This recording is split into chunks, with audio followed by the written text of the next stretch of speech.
ऐसे ही संदर्भ हुआ तो एक बार क्या हुआ, वो समाधि में बैठे हुए थे। समाधि करते करते उन्होंने ऐसा किया कि शनिदेव प्रकट हुए। जब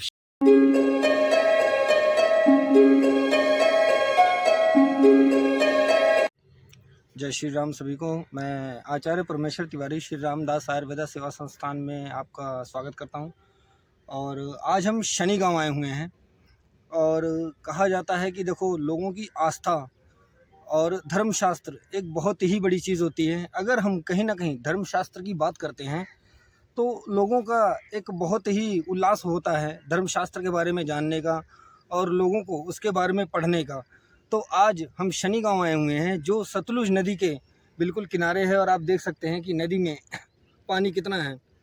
तो यही संदर्भ होता है कि जब हम कहीं धार्मिक स्थल पे जाते हैं तो वहाँ जो बातें होती हैं और जो चर्चा होती है वो सब हम देखते हैं और सुनते हैं। तो आज ऐसे ही हम शनि गांव आए हुए थे और शनि गांव की विशेषता के बारे में आपको बताएंगे, इनकी विशेषताओं के बारे में, और कैसे शनिदेव का ये जो मान्यताएं हुई और कैसे शनिदेव के बारे में लोगों ने जाना और क्यों तेल चढ़ाया जाता है, क्यों उनको उर्द चढ़ाई जाती है।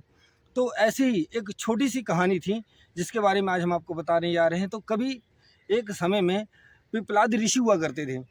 पिपलाद ऋषि महर्षि दधीच के पुत्र थे। तो एक समय ऐसे हुआ कि महर्षि जो दधीच थे उनको किसी श्राप के कारण, जो शनि दोष के कारण, उनकी 31 वर्ष की आयु में उनकी मृत्यु हो गई। मृत्यु होने के बाद जब उनकी पत्नी थी तो वो भी इस सदमे को बर्दाश्त नहीं कर पाई और उन्होंने क्या किया, दधीच की जहाँ समाधि जल रही थी वो भी उसी में ही जाके आत्मदाह कर लिया और अपने 3 वर्ष के बेटे को वहीं एक पीपल का पेड़ था उसमें छोड़ दिया। जब उन्होंने पीपल के पेड़ में अपने बच्चे को जब छोड़ दिया तो वो 3 वर्ष का बच्चा जो है पीपल के पत्ते और उसकी गोंद खा खा के बड़ा हुआ। तो एक समय ऐसा आया कि वहाँ से नारद गुज़र रहे थे। तो जब देवर्षि नारद जी गुज़र रहे थे तो उन्होंने उस बालक से पूछा कि हे बालक, तुम्हारा नाम क्या है? तो बालक ने बताया, मुझे मेरा नाम नहीं पता। कहते तुम्हारे माँ बाप? कहता हमारे माँ बाप के बारे में नहीं पता। तो ऐसे ही हुआ। तो नारद भगवान अंतर ध्यान हुए और उन्होंने बताया कि तुम्हारे पिता का नाम दधीच ऋषि था जो 31 वर्ष की आयु में शनि देव के श्राप के कारण भस्म हो गए। तो वही जो श्राप है वो आपको भी लगा है। तो दधीच ने इसका समाधान मांगा। तो उन्होंने महर्षि नारद जी ने उनको एक दीक्षा दी जिसमें क्या होता था वो दूर तक देख सकते थे। तो ऐसे ही संदर्भ हुआ तो एक बार क्या हुआ, वो समाधि में बैठे हुए थे। समाधि करते करते उन्होंने ऐसा किया कि शनिदेव प्रकट हुए। जब शनिदेव प्रकट हुए तो उन्होंने क्या किया, अपनी आँखों से शनिदेव को भस्म कर दिया। भस्म करते ही देवताओं में कोलाहल मच गया।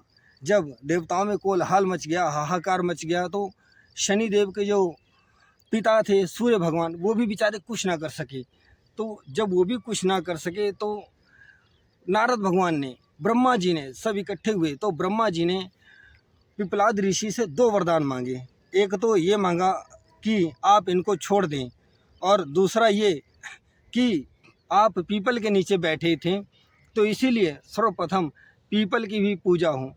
तो ये जो कथा होती है इसी संदर्भ में थी। तो जब महर्षि जो पिपलाद ऋषि थे, जब ये जो उनके 2 वचन पूरे हुए उसके बाद जो ये शनिदेव की पहले जो गति थी वो बहुत ज़्यादा गति थी। तो कभी ऐसा समय आया कि उनकी गति कम हो गई उनके श्राप के कारण। और आज ये जो शनिदेव काले पाए जाते हैं इसलिए ही पाए जाते हैं क्योंकि पिपलाद ऋषि ने श्राप दिया था, वो भस्म हो चुके थे तो उनके श्राप के कारण रुका। तो जो पीपल के वृक्ष को जल चढ़ाने की मान्यता होती है वो इसीलिए होती है। आज के टाइम में जो पीपल पे जल चढ़ाया जाता है वो इसलिए ही चढ़ाया जाता है क्योंकि पिपलाद ऋषि ने कहा था कि मैं यहाँ पे समाधि लिया हूँ और काफ़ी दिनों तक मैं इस पेड़ में रहा हूँ। तो इसीलिए जो आदमी हर शनिवार, जो भक्त हर शनिवार पीपल के पेड़ में सुबह भोर में जल चढ़ाता है उसके सारे दुख ग्रह कट जाते हैं और शनिदेव को काला उर्द और तेल ये चढ़ाने की मान्यताएं हुई, काला तिल चढ़ाने की मान्यताएं हुई, काला कपड़ा चढ़ाने की मान्यताएं हुई।